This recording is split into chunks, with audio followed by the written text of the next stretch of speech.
O que é o inferno? O inferno é estado de separação eterna de Deus. Mas se Deus é amor, é realmente possível que haja algo como o inferno? Como pode um Deus bom permitir o inferno e, ainda mais, mandar alguém para lá? Bem, o problema não está com Deus. O problema está com o homem. O homem é chamado a uma comunhão de amor com Deus. Mas o amor não pode ser algo forçado. O amor deve ser um dom gratuito.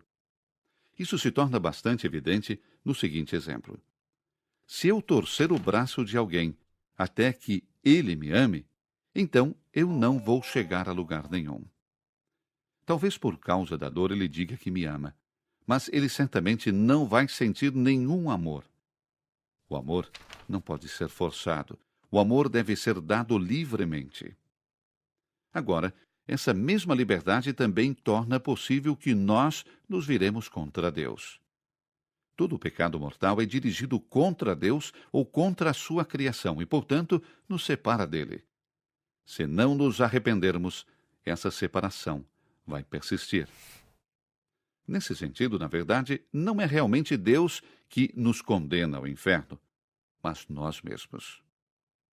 Agora, como é que podemos imaginar o inferno? O autor britânico C.S. Lewis descreveu a seguinte visão do inferno em seu livro O Grande Divórcio. Ele descreve o inferno como uma cidade cinzenta que está em constante expansão.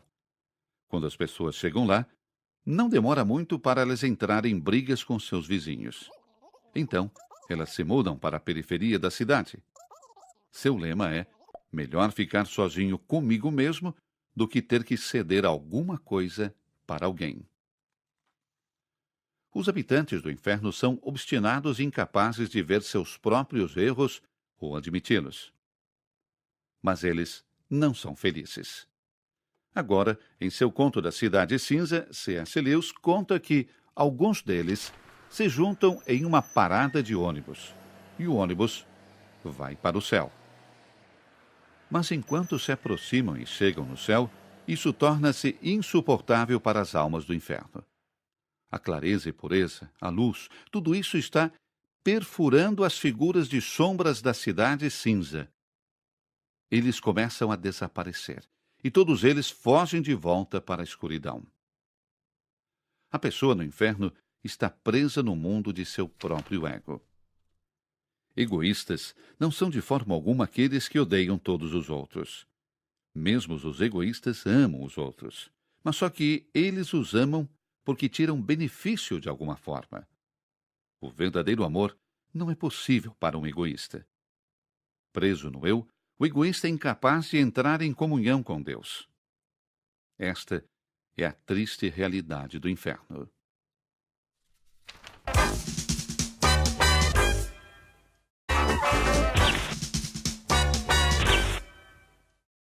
O que é o inferno? O inferno é estado de separação eterna de Deus. Mas se Deus é amor, é realmente possível que haja algo como o inferno? Como pode um Deus bom permitir o inferno e, ainda mais, mandar alguém para lá? Bem, o problema não está com Deus. O problema está com o homem. O homem é chamado a uma comunhão de amor com Deus. Mas o amor não pode ser algo forçado. O amor deve ser um dom gratuito. Isso se torna bastante evidente no seguinte exemplo. Se eu torcer o braço de alguém até que ele me ame, então eu não vou chegar a lugar nenhum. Talvez por causa da dor ele diga que me ama, mas ele certamente não vai sentir nenhum amor. O amor não pode ser forçado. O amor deve ser dado livremente. Agora, essa mesma liberdade também torna possível que nós nos viremos contra Deus. Todo o pecado mortal é dirigido contra Deus ou contra a sua criação e, portanto, nos separa dele. Se não nos arrependermos, essa separação vai persistir. Nesse sentido, na verdade, não é realmente Deus que nos condena ao inferno, mas nós mesmos. Agora, como é que podemos imaginar o inferno? O autor britânico C.S. Lewis descreveu a seguinte visão do inferno em seu livro O Grande Divórcio. Ele descreve o inferno como uma cidade cinzenta que está em constante expansão. Quando as pessoas chegam lá, não demora muito para elas entrarem em brigas com seus vizinhos. Então, elas se mudam para a periferia da cidade. Seu lema é: melhor ficar sozinho comigo mesmo do que ter que ceder alguma coisa para alguém. Os habitantes do inferno são obstinados e incapazes de ver seus próprios erros ou admiti-los. Mas eles não são felizes.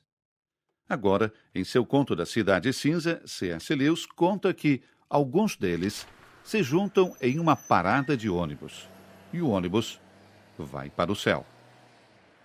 Mas enquanto se aproximam e chegam no céu, isso torna-se insuportável para as almas do inferno. A clareza e pureza, a luz, tudo isso está perfurando as figuras de sombras da cidade cinza. Eles começam a desaparecer, e todos eles fogem de volta para a escuridão. A pessoa no inferno está presa no mundo de seu próprio ego. Egoístas não são de forma alguma aqueles que odeiam todos os outros.